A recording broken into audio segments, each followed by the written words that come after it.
Qué hermoso poder compartir con ustedes a esta hora. Y como es del conocimiento de todos, estoy hablándoles sobre 3 escenarios de la segunda venida de nuestro Señor Jesucristo. Les he compartido sobre una de ellas que tiene que ver con la primera resurrección. Es hermoso al pensar que todos aquellos que entregaron sus vidas al Señor, murieron abrazando la fe que es en Cristo Jesús, están precisamente considerados para ese momento. Pero también la primera resurrección se extiende hasta los santos de la antigüedad y también a todos aquellos que mueran por Jesús en el período de la tribulación. Eso es la primera resurrección. Pero también en la segunda venida de Cristo se puede decir que está la fase 2, que tiene que ver con el arrebatamiento de los que vivan o vivamos. También es reflexivo que nuestras vidas, nuestra condición espiritual pueda ir acorde con los preceptos establecidos por Dios para darnos esa garantía, esa seguridad de que después que salgan de los sepulcros los que se nos adelantaron, nosotros nos levantemos para poder recibir, como dice la palabra de Dios, al Señor en el aire. El día y la hora no lo sabemos. Por esa causa, por esa razón, debemos de estar vigilantes, debemos de estar en obediencia, debemos de estar sometidos a Dios. El mundo que vivimos nos amenaza constantemente, buscando separarnos del pámpano o de la vid mejor, buscando cómo nos distancia, cómo nos enfría en nuestra fe. Aún los problemas que se están pasando o sufriendo, donde el enemigo viene a sugerirnos que nuestras oraciones no son efectivas, que Dios no escucha nuestras oraciones. Y una de las causas señaladas por él, bueno, ustedes son pecadores y a los pecadores Dios no los escucha. Si es así, tiene razón, pero se olvida que los pecadores que nos arrepentimos somos escuchados por el Señor. Pero la oración, en su respuesta, es la soberanía de Dios activa. Y cualquiera que sea la respuesta, siempre será de bien para nosotros. Entonces, superemos los momentos, superemos estos tiempos, mantengamos nuestra mirada puesta en el autor y consumador de la fe, nuestro Señor Jesucristo. Y no olvidemos que si Él no viene hoy, la posibilidad de morir podría ser. Entonces, tomemos las palabras del apóstol. Sea que vivamos o que muramos, somos del Señor. Ahora, les comento la tercera etapa o escenario, como he denominado esta serie. Tiene que ver con las bodas del Cordero. El texto bíblico en Apocalipsis capítulo 19, versículos 6 al 8 es nuestro punto referente y dice así: y oí como la voz de una gran multitud, como el estruendo de muchas aguas y como la voz de grandes truenos que decía: aleluya, porque el Señor nuestro Dios Todopoderoso reina. Gocémonos y alegrémonos y démosle gloria, porque han llegado las bodas del Cordero, y su esposa se ha preparado, y a ella se le ha concedido que se vista de lino fino, limpio y resplandeciente, porque el lino fino es las acciones justas de los santos. Este pasaje es extraordinario. Este pasaje ya tiene que ver con lo anterior, es decir, los muertos en Cristo y los que vivimos ya hemos sido levantados. Ahora viene el momento en que el Señor Jesús nos recibe, nos acepta, nos considera como la esposa. En este momento estamos desposados con Jesús, tomando la costumbre hebrea. Y este evento, para muchos, y está reforzado por las Sagradas Escrituras, tendrá una duración de 7 años. También tomando la costumbre hebrea, 7 días, en este caso, 7 años. ¿Y qué está sucediendo en la tierra? Parece que lo común en el mundo es precisamente el éxito, el estudio, los logros, tantas cosas que el hombre se propone realizar, y nosotros somos testigos de la capacidad humana, cuántas cosas ha desarrollado en el tiempo y todos la hemos aprovechado. Algunos pues herramientas que pueden ser para bien, para ayudarnos, lo desviaron. Y así va a ser la conducta y el comportamiento en ese tiempo. Para ese momento ya hay un reinado universal, ya hay un personaje gobernando el mundo, gobernando las naciones. Y decimos que será así precisamente por los tratados y por la forma en que hoy los pueblos, las naciones, se unen para hacer bloques, los bloques variados que hoy conocemos.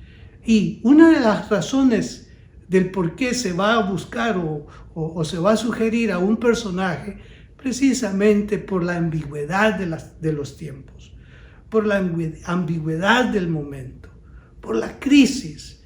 Y los hombres, los políticos, los principales de las naciones estarán buscando a un personaje ad hoc, a una persona que tenga condiciones y requisitos aceptables, que puedan tener convergencia con todo el pensamiento de los líderes del momento. Pero más, el pueblo de Israel es el que estará urgido de un gobernante, de alguien que le dé una estabilidad y seguridad. Todos sabemos cuántos años han pasado y este pueblo no puede vivir en completa paz. Y ese es el anhelo mayor de ellos. Y cuando la situación venga agudizándose, será necesario de una persona que les dé a ellos la seguridad y la garantía para poder tener precisamente paz en la tierra entre ellos y entre las naciones. En ese tiempo que se conoce como el tiempo de la gran tribulación, es donde se está celebrando precisamente las bodas del Cordero. Ahora, a la novia se le conoce en el presente como la iglesia.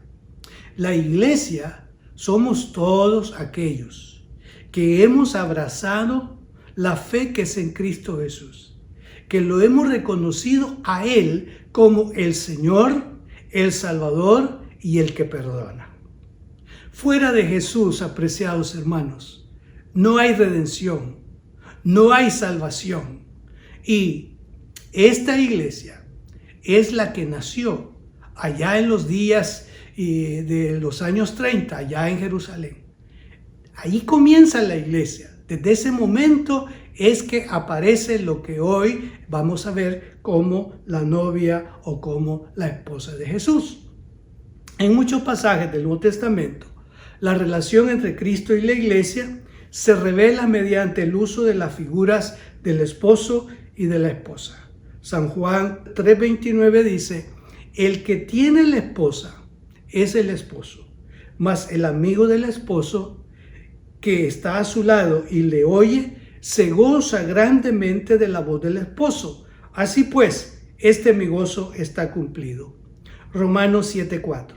Así también vosotros, hermanos míos, habéis muerto a la ley mediante el cuerpo de Cristo, para que seáis de otro, del que resucitó de los muertos, a fin de que llevemos frutos para Dios. 2 Corintios 11:2. Porque os celo con celo de Dios, pues os he desposado con un solo esposo para presentaros como una virgen pura a Cristo. Apocalipsis 19, 7 y 8 que ya hemos leído. Gocémonos y alegrémonos y démosle gloria, porque han llegado las bodas del Cordero y su esposa se ha preparado. Y Apocalipsis 21 del 1 al 22 y 7 que ustedes pueden ir a su Biblia y leer. Entonces, en la traslación de la iglesia, Cristo aparece como un esposo para tomar a su esposa para sí mismo, para que la relación que fue prometida pueda consumarse y que los dos puedan llegar a ser uno. No sé qué usted puede pensar, pero al ubicarnos en este privilegio y esta condición, es para no desanimarnos. Es para poder decir, Señor, vale la pena todo el esfuerzo que podamos estar haciendo. Vale la pena la espera. Vale la pena no claudicar. Vale la pena abrir nuestros ojos de la esperanza.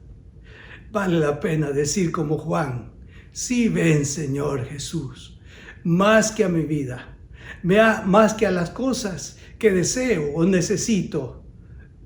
La razón en mí eres tú. Y que cada día eso sea así en la vida de cada uno de nosotros. Ahora, en primer lugar, consideremos el tiempo. El tiempo de la boda se revela en la Escritura. Será entre la traslación de la iglesia y su segunda venida.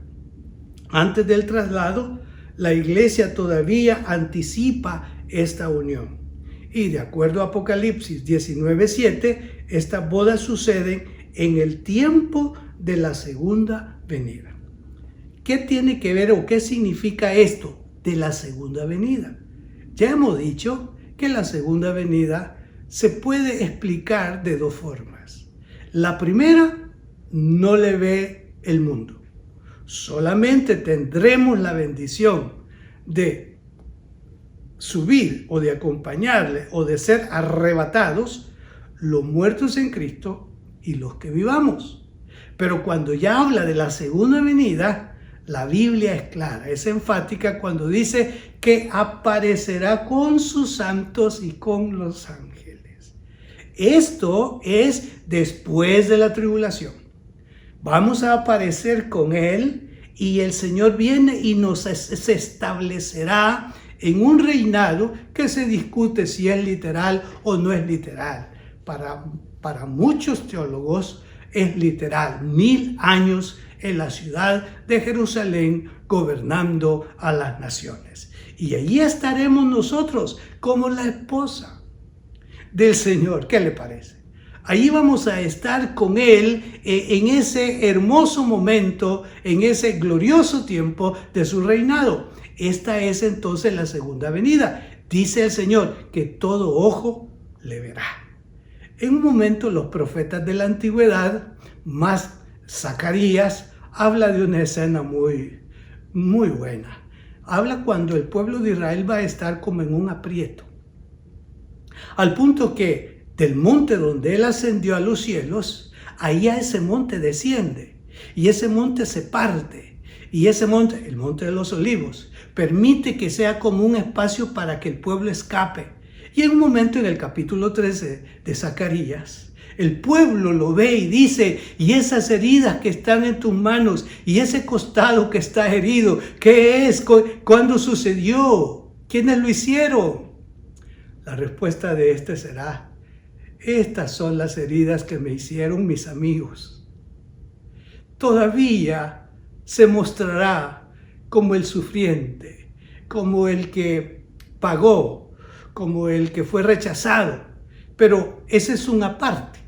Y en ese instante, entonces comienza lo que se habla del glorioso instante del reino de Cristo.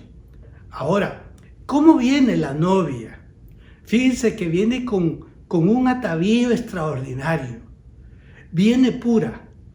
Viene de una manera en el que cualquiera podría decir, ¿cómo es posible que la santidad de Jesús les haya alcanzado a ellos? Porque habla de que sus vestiduras serán blancas, serán resplandecientes, ataviada y preparada como una novia, para, en este caso, para el Cordero, para el Señor Jesús. Ahora recuerden que ya ha habido un momento en que los creyentes han sido juzgados. Y el resultado del juicio trae una vestidura que denota que la vida pasada, todo aquello que la tenía o nos tenía como sucios, inmundos, todo eso quedó en el pasado por la sangre de Jesús. Y las buenas obras con las que los creyentes obramos, esto va a convertirse como en prendas, como en adornos en nuestro vestuario. Eso pues son figuras y son términos que se utilizan para poderle poner, digamos, un tono agradable, grato a ese momento, comparable pues en la escena de Juan. Él tiene la figura de las uniones matrimoniales entre su gente. En segundo lugar, vamos a hablar sobre el lugar de las bodas. Por cuanto éstas siguen al tribunal de Cristo, que es lo que le he comentado, como se ha indicado, sucederá en el cielo. Ahora aquí la pregunta es si es el cielo o el tercer cielo, porque muchos hablan del primero, del segundo y del tercero. Desde luego, en el tercer cielo, donde reside la majestad de Dios. Entonces, será en una parte, en un espacio que Juan lo denomina cielo. Y eso es definitivamente lejos de esta tierra común y pecadora que conocemos. Vamos a estar sobre la tierra, en un espacio que se define como el cielo. Y dice el texto que desde el aire la iglesia vendrá cuando el Señor regrese. Es decir, estará sobre la tierra común en la que nos hemos desarrollado como personas, donde dimos testimonio cristiano, donde levantamos el nombre de Jesús, donde operamos en su nombre, donde recibimos extraordinarios milagros y manifestaciones de su gracia y de su poder. ¿Saben? Su salvación es un milagro. Es una obra sobrenatural. Es una obra que no la opera hombre común. Esta es una operatividad del Espíritu Santo. Entonces, en la tierra es donde nosotros crecimos, nos desarrollamos como cristianos y como resultado de ello, ahora estamos sobre la tierra, acompañados por el Cordero, en un momento ya anticipándonos a ese descenso con Jesús en su segunda venida. Ahora, el lugar para esta boda tiene que ser el cielo. No puede ser un espacio como los comunes que nosotros podemos imaginarnos. Hoy hay mansiones extraordinarias, hay palacios extraordinarios, hay salas pero maravillosas que podríamos pensar que algo así podría ser el lugar donde estemos. Pero toda la majestuosidad que presente algún espacio aquí en la tierra no se podrá comparar a la majestuosidad del lugar y el espacio llamado cielo, donde vamos a tener el encuentro y la unión con nuestro Señor Jesucristo como novia, convirtiéndonos en la esposa del Cordero. Ahora, ustedes saben lo que dijo el apóstol, lo voy a recordar de Filipenses 3:20. Mas nuestra ciudadanía está en los cielos, donde también esperamos al Salvador, al Señor Jesucristo. Así que ningún otro lugar sería adecuado para personas celestiales. Bueno, la palabra de Dios nos hace animarnos, hermanos. La palabra de Dios nos presenta momentos incomparables Fíjese, amamos nuestra tierra, sufrimos por nuestra tierra, deseamos el bien para nuestra tierra. Nos gozamos cuando decimos que pertenecemos, en este caso a El Salvador, pero con todo el amor que le tengamos a nuestra tierra, nosotros no somos de este mundo. Tenemos nuestra ciudadanía en los cielos. Bendito sea su nombre. Y en tercer lugar, consideremos los participantes de las bodas. Aquí, hermanos, sin rodeos, los participantes exclusivamente es la iglesia. La iglesia que nace en Jerusalén, en el aposento alto, en el día de Pentecostés, lo vamos a poner así. Ese es el lugar donde nace la iglesia. La iglesia no está siendo mencionada como tal en la antigüedad. Pero este privilegio, entonces, corresponde a los que nos constituimos en iglesia cuando recibimos al Señor Jesús y sus postulados, sus preceptos, y los hemos hecho parte de nuestra vida. Entonces, si la iglesia es un misterio, como dice el apóstol Pablo, no podemos incluir en esta, y lo digo con mucho cuidado, no podemos incluir a los santos de la antigüedad. Ellos no forman parte de la iglesia. Por esa causa, en el libro de Hebreos, el capítulo 11, si ustedes lo leen detenidamente, se van a dar cuenta que algo que ellos no pudieron ver y experimentar, solamente lo tenían así por delante, como algo que iba a suceder y iba a venir, que era precisamente la presencia de Jesús.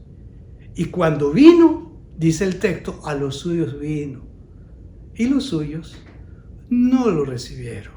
Pero a todos aquellos que lo recibieron, les ha dado potestad de ser hechos hijos de Dios. Entonces, los que estarán participando en estas bodas serán precisamente aquellos que sirvieron al Señor, pero no son la esposa. Y eso que nos quede claro. Ahora bien, hay allí una cena, la cena de bodas. Otra vez, esta cena, los invitados son precisamente los santos, aquellos de la antigüedad, como también los que recibieron a Cristo durante el período de la tribulación.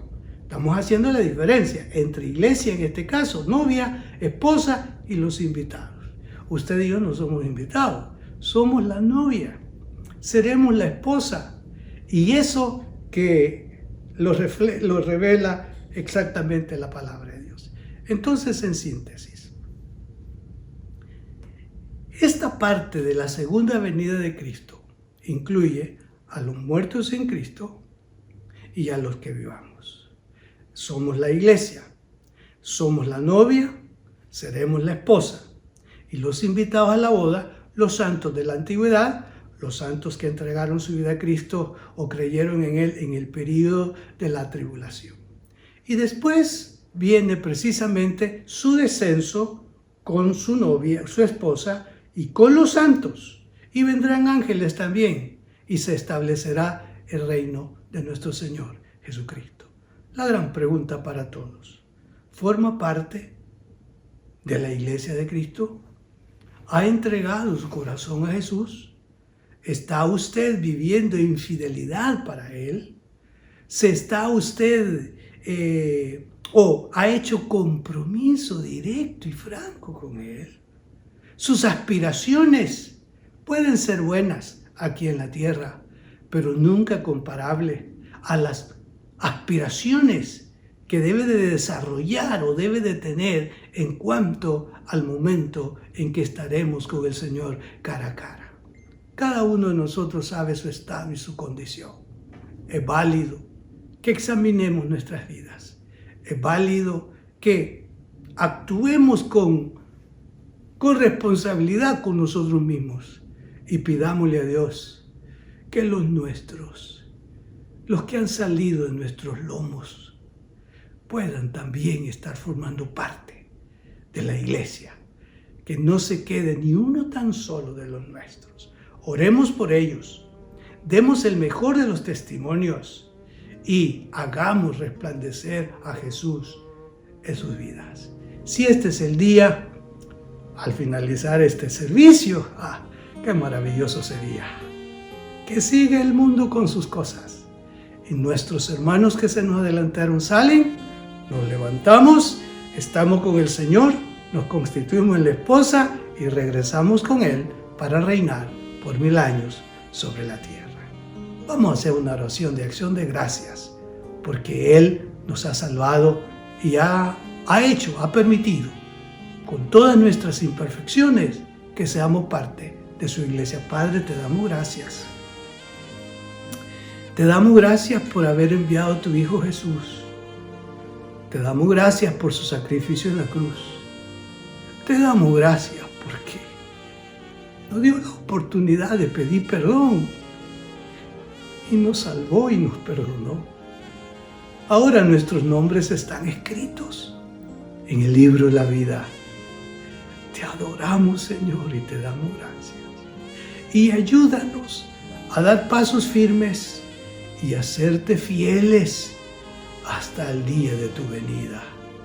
Y, Señor, si hemos pecado hoy, perdona nuestros pecados.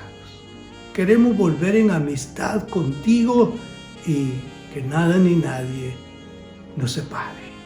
En el nombre de Jesús. Amén. Y amigo, si aún no ha confesado a Jesús como su Salvador personal, hoy es su tiempo, hoy es su oportunidad, puede hacerlo. Y si hoy viene el Señor, por este acto de fe que usted está dando hoy, este acto le permitirá unirse a este grupo de los redimidos y que de una manera sobrenatural sus vestuarios, sus vestiduras mejor, serán cambiadas y serán muy blancas por la bondad y la misericordia de Jesús. Recíbalo, pídale perdón y bienvenido a la familia de Dios. Que Dios los bendiga a todos.